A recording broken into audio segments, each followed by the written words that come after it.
ونستعينه ونستغفره ونعوذ بالله من شرور أنفسنا ومن سيئات أعمالنا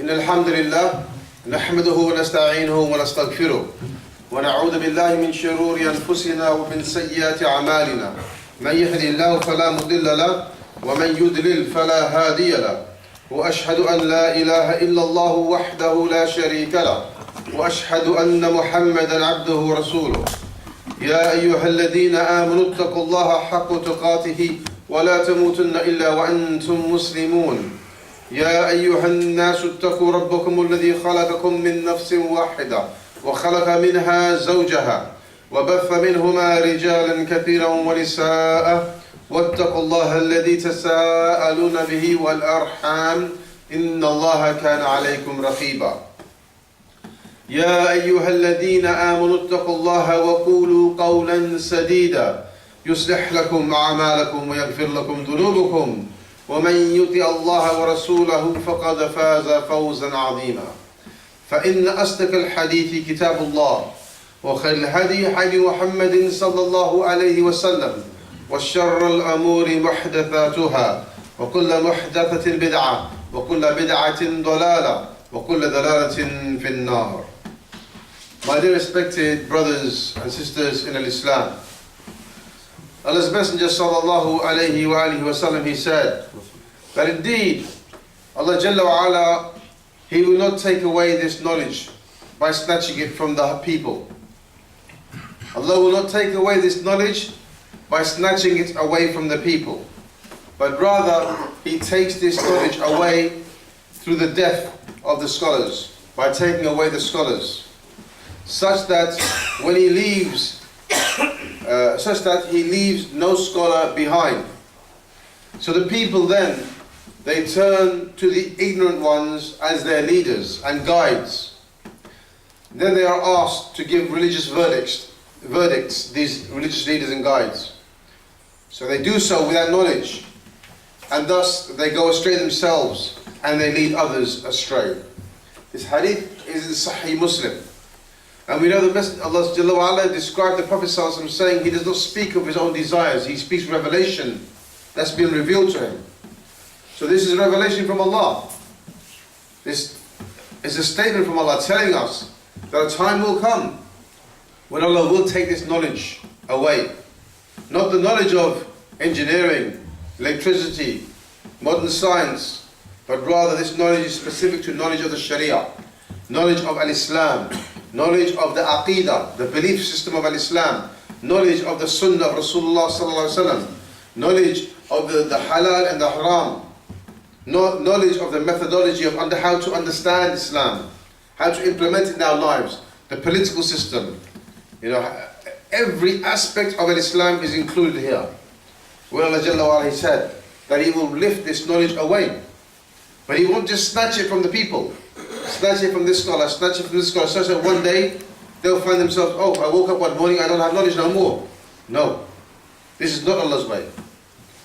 Allah Jalla wa Ala said He wouldn't take it by snatching, but He would take it by taking the scholars, by taking those who will carry this knowledge. He takes them back to Him. And we have seen many scholars of the past who have passed away. And every time they passed away, we saw the knowledge, the existence of knowledge decrease. And more fitan, more trial befalling the ummah. We find more deviation. We find more splitting. We find so much more partisanship. We find more people following their desires. As Allah Jalla wa Ala takes the scholars, those who hold the knowledge away, the enemies rejoice.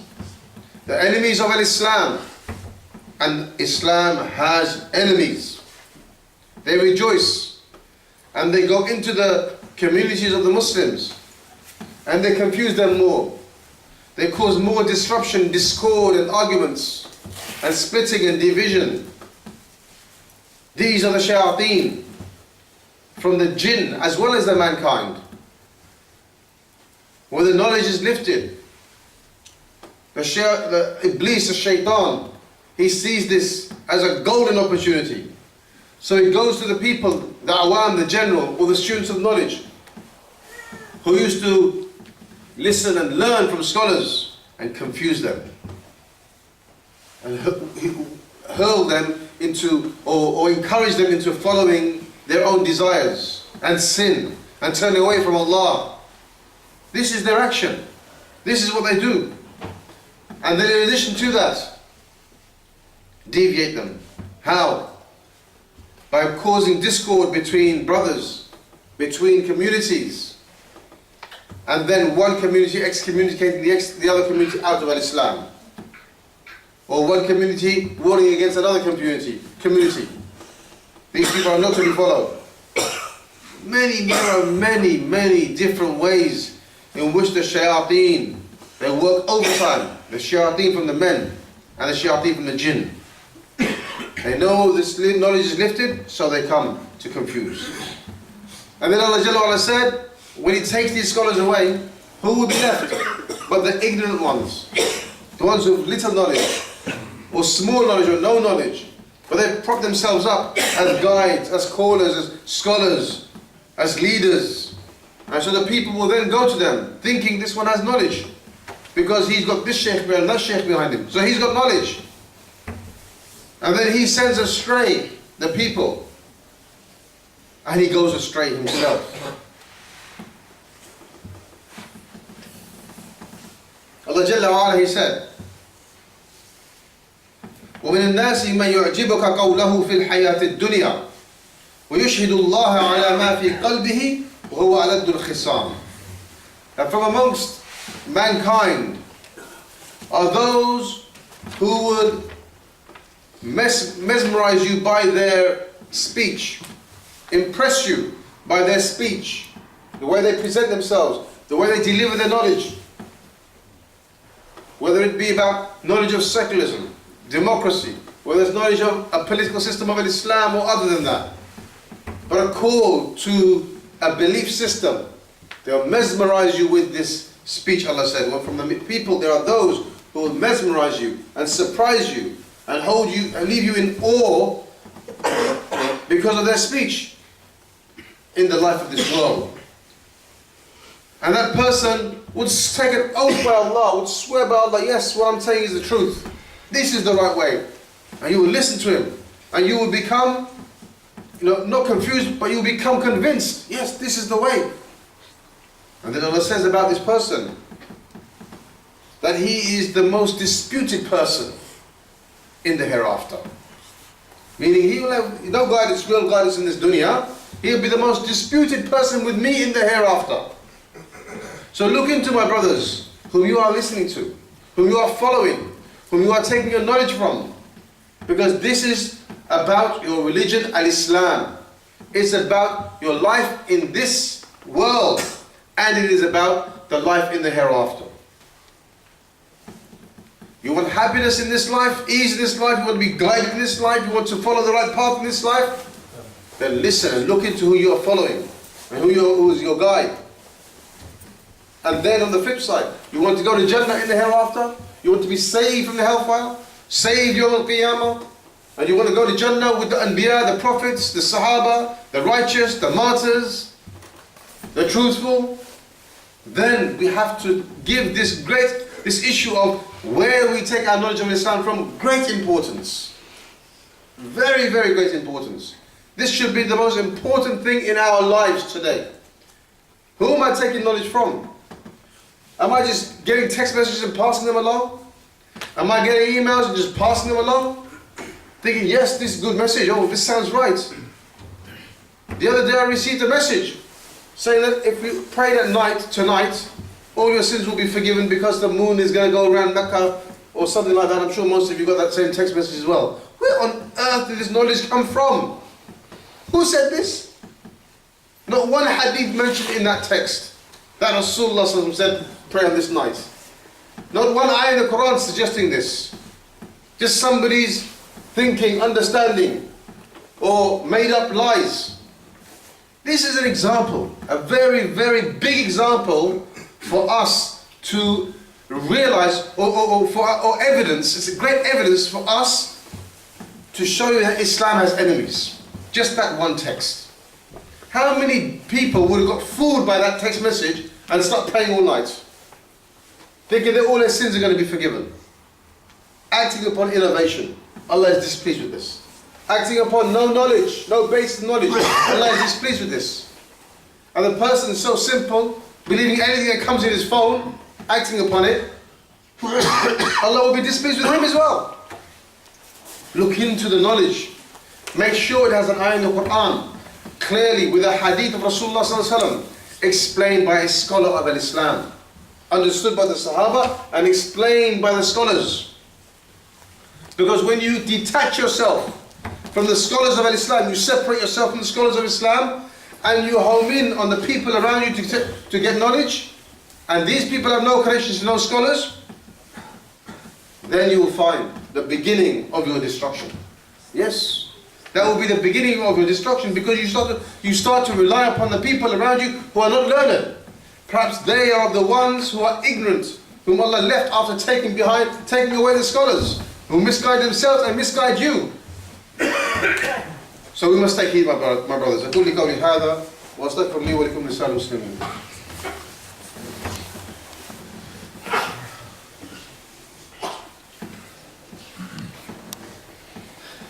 الحمد لله رب العالمين والصلاة والسلام على رسول الكريم. أما بعد. الشيطان, he vowed to Allah Jalla wa Ala, saying that I will mislead them and I will create in them false desires. I will order them to slit the ears of the cattle and change the creation of Allah. Whoever, forsaking Allah, takes Satan as his friend in this way, he has surely suffered a manifest loss in this life and the hereafter. Let's analyze this ayah in the Quran. Allah Jalla wa Ala said, I will mislead them. Does anybody have any doubt that Shaitan is there to mislead us? That's his job. And it's his full-time job, not part-time job. Not 16 hours a week. No. 24 hours a day. When you wake up in the morning till the time you go to sleep. Night time he leaves you. Except when your soul comes back down to go back in the body, he starts to confuse it then. So even in your sleep, he doesn't leave you. And at the time of death, do you think he will leave you? He will try to mislead you even at the time of death. Make you disbelieve. Make you utter words of kufr. Or make you try to remember everything except Allah, where you're going. This is his methodology. He will mislead you until death. This is why there is a special dua which we should learn, which says, Allahumma inni a'udhu bika an yatakhabbatani ash-shaytan 'inda al-maut. Oh Allah, I seek refuge in you from shaitan, that he confuses me at the time of death, that he misleads me in the time of death. Do we say this? Do we think about this? Wallahi, brothers, imagine saying words of kufr before we die. May Allah save us from that. So he will mislead us. That's his job. He will make black seem white to you, white seem black to you. And if he can't do that, he'll make you see the grey away from the white, clarity. He'll make you see everything in this grey, it's confusion. This is his job. He'll bring to you people who are misguided and make them your best friends. He will bring people to you who are engrossed in partisanship and full of hatred, and he will make them look pleasing to you. And sometimes he does this by bringing two people together on business. And before you know it, you have a relationship, business relationship, but you know, there's something not right about this person. He's teaching me things which are un-Islamic, but I'm doing business with him. It's just a business relationship. But before you know it, you're eating with him, you're sleeping with him, you're traveling with him, doing business with him, and then you start to take your knowledge from him. And when you take a knowledge from somebody who is deviated, then that is the beginning of your deviation. Allah Jalla wa Ala said in the Quran, He said, that the Prophet ﷺ said that I leave behind me two things. If you hold firm to them, you will never go astray. That is my Quran and my Sunnah. But Sunnah, we know, brothers, is authentic ahadith, and unauthentic ahadith also exist. You have to learn and be sure that you are following the authentic ahadith and not the ahadith that are unauthentic. Otherwise, what will happen? You will go astray. What can be more worse for you than your heart going astray from Allah? This notion that we have, that we see, that we witness. Brother, they're all Muslims. Don't speak ill of this one, don't speak ill of that one. Don't warn against this one, don't warn against that one. I'm not into this. We're all Muslims, we're all brothers. I say, yes, we are all Muslims. And I say, yes, we are all brothers. But how many times have you warned your own blood brother that he's doing something wrong? How many times? Many times. So why can we not warn our Muslim brother that he's doing something wrong? No, don't do that, brother. Don't do that. Warn your blood brother, no problem. But don't warn anybody else. This is what we find. People telling me, brother, you're causing disunity. You're splitting the ummah. You're saying this is right and that is wrong. And if I don't do this, if we don't do this, the people who know don't do this, who is going to do this? Islam becomes vague, unclear. And then we have the situation that we have right now in the ummah. Over 70-80% of the ummah is engrossed in shirk. The worst sin under the sun.